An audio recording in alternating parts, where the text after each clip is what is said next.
Have men found an alternative to dating in the dating market, and are they utilizing it? Let's find out together. Men have been marrying women from other parts of the world for decades. This has been well known amongst the military members since they have been stationed in different places throughout the world for 2 to 3 years, maybe four in some cases. Happened to meet a local girl and they ended up marrying them. Also, the family of this person and the close friends knew about it, about these scenarios.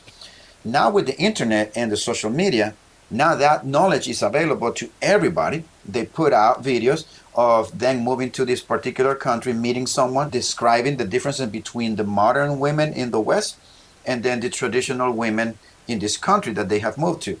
This has created what's called the passport bros, which basically is men in general are looking for relationships outside United States or in the West.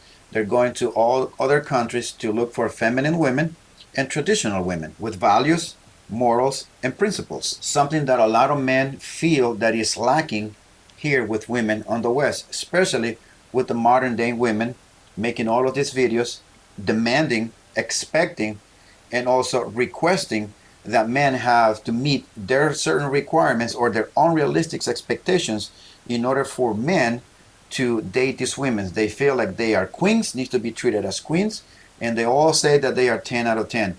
So men are looking at these women and they're looking at the women in other countries, or they're looking at the videos that other men has made about the women that they have married in those particular countries, and they're describing the culture of that particular country.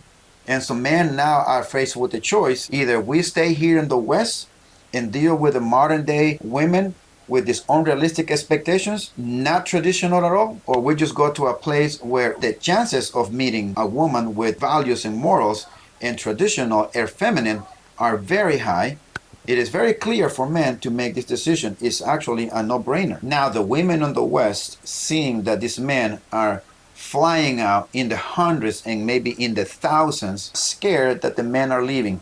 In an effort to retain men, these women are now going to shaming tactics, are saying that these men are going to these other countries because they want to take advantage of poor, uneducated, and women who only want those men for the green card and for their money. But if you look at the requirements and the demands of the women on the West, they also want that from a man. They are requesting that the man makes the same amount of money or more.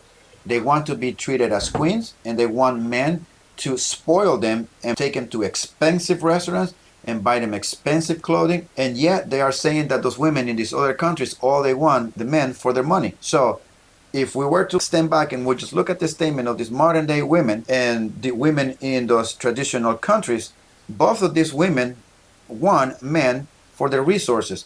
That's just human nature. Who do we want to provide, protect, and to lead for? The answer is very simple and it's no brainer. And because of that, men are actually willing to go get a passport, to go seek for a traditional woman in a relationship that will be a lasting relationship outside of the United States. You are never going to make them happy. If you stay, they are mad. And if you leave to go someplace else, they're also mad. These women are unhinged, and their attitude and behavior reinforces men's decision to leave these women behind and go someplace else. And that leads us to the next question, which is, can I also do that? Can I also travel overseas outside the United States and work remotely if I can do that? Or can I retire earlier in another country if I can do that and ultimately meet someone? The answer is yes. Even though I am not an executive, I don't have a high management position in a corporation, or I don't have a very good title in the company that I work for that allows me to work remotely, can I, an average guy, do something like this? And the answer is, of course, yes, you can. If you don't have someone in the country that you are planning to move to or go to, you need to start doing your own homework. First, find out about the country. Find out about, specifically, the most important thing is about how stable that country is. I'll be the first thing that I will do.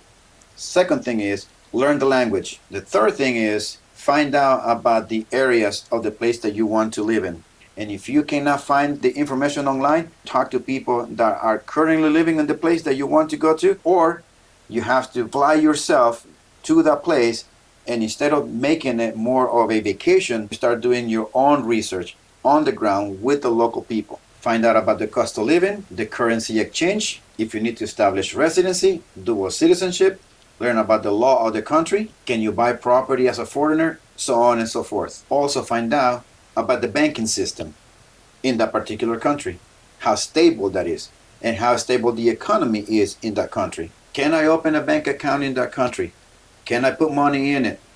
What would be the interest rate that I'm going to get if I open a pension fund or a retirement fund in that country? In the local currency instead of the US currency. Can I do all of this? How long will it take me to build a house? Should I buy one already? Where? How much? Can I rent before I buy?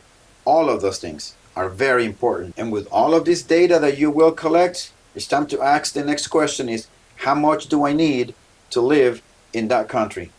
And that will determine how fast you're going to be able to make that a reality. Everything that I have just said to you, it's something that I have done.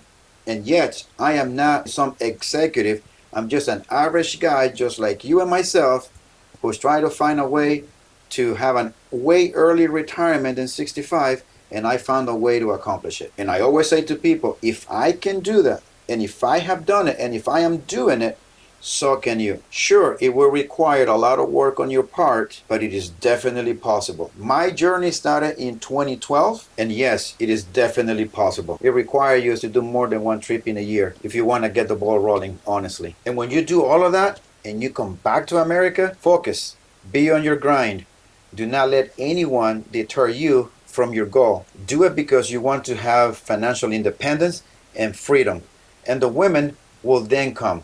But if you go directly doing this because you want to find a partner, you are doing it for the wrong reasons to begin with. And yet, there are going to be some things in that particular country that will be different than here in the States.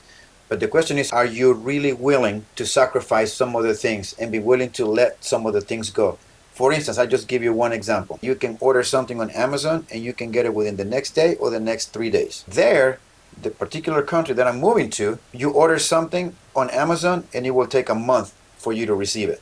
It's a little bit of a drawback. And there are other things too, but then you ask yourself, are you okay with it? And you have to ask yourself that and be very honest with yourself. And that's something that only you can answer for yourself. So my advice to you men, any man, get your passports. Don't do it for the women, but do it because there is financial freedom in moving out of the United States. There is work and there's a lot of homework, but the reward is definitely worth all of the sacrifice that you're going to make and all of the homework that you're going to put in.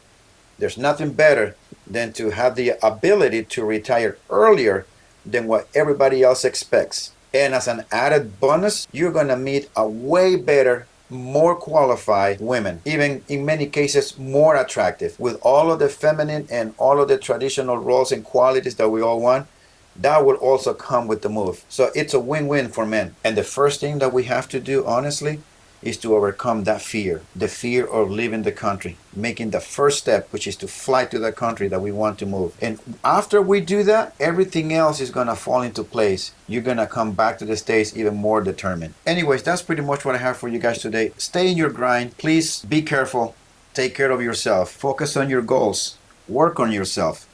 Stay the course. We are all in this together, brothers. See you guys next time.